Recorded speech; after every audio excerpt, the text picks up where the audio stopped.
Welcome. Welcome to the Wii Robot Party. So we have quite a show for you tonight. I think you're going to like it.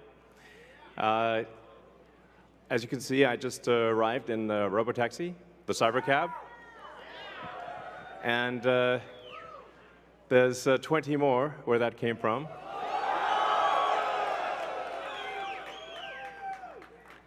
So they've been traveling. There's no people in them, as you can see. The car's just going by with no people.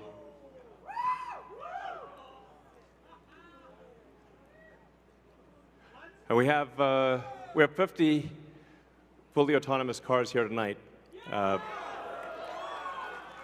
So you'll see Model Ys and the Cybercab, all driverless.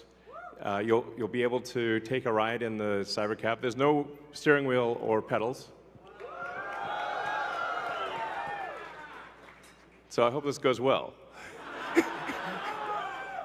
I think the cost of autonomous transport will be so low that you can think of it like individualized mass transit.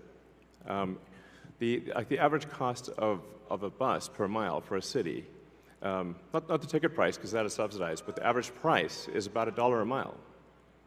Whereas the cost of Cybercab, we think probably over time, the operating cost is probably going to be around 20 cents a mile. And price, including taxes and everything else, probably ends up being 30 or 40 cents a mile. So yes, and you will be able to buy one.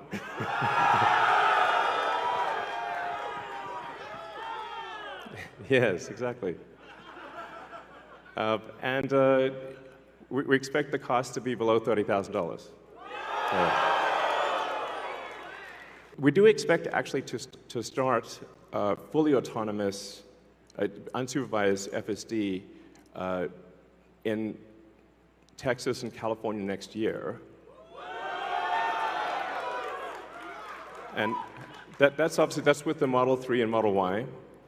And then we expect to be in production with the Cybercab, which is really highly optimized for autonomous transport in probably, well, I tend to be a little optimistic with timeframes, but in 2026. So, yeah, before 2027. Let me put it that way. When you get in, you'll see like it's really quite a wild experience to just be in a car with no steering wheel, no pedals, no controls, and it feels great. Something we're also doing is, and it's really high time we did this, is inductive charging. So the Robotaxi has no plug. It just goes over the inductive charger and charges. So yeah, it's kind of how it should be. Oh, and also, what happens if you need a vehicle that is bigger than a Model Y?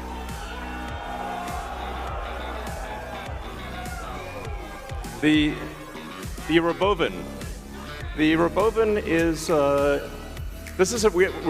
going to make this, and it's going to look like that. Now, can you imagine going down the streets and you see this coming towards you? That'd be sick.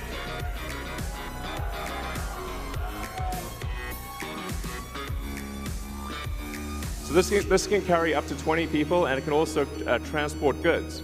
So you can configure it for goods transport within a city, or transport of up to 20 people at a time. So this is gonna, the Robovan is what's gonna solve for high density. So if you want to take a sports team somewhere, or you're looking to really get the cost of travel down to, I don't know, 5–10 cents a mile, then you can use the Robovan. Some people call it the Robovan, but speaking of robots, so everything we've developed for our cars, the batteries, power electronics, the advanced motors, gearboxes, the software, the AI inference computer, it all actually applies to a humanoid robot.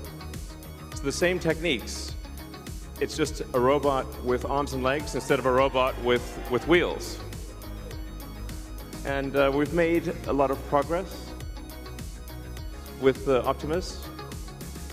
And as you can see, we started up with someone in a robot suit, sort of down, and then we've progressed dramatically year after year. So if you extrapolate this, you're really going to have something spectacular, something that anyone could own. So you could have your own personal R2-D2 C-3PO.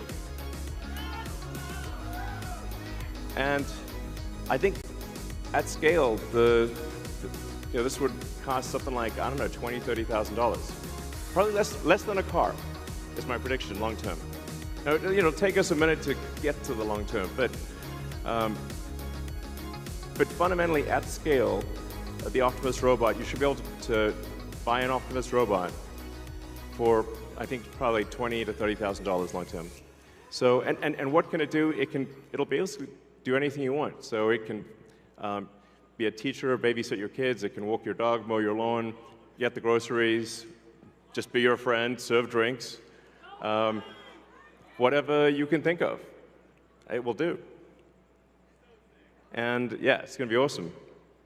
I think this will be the biggest product ever of any kind.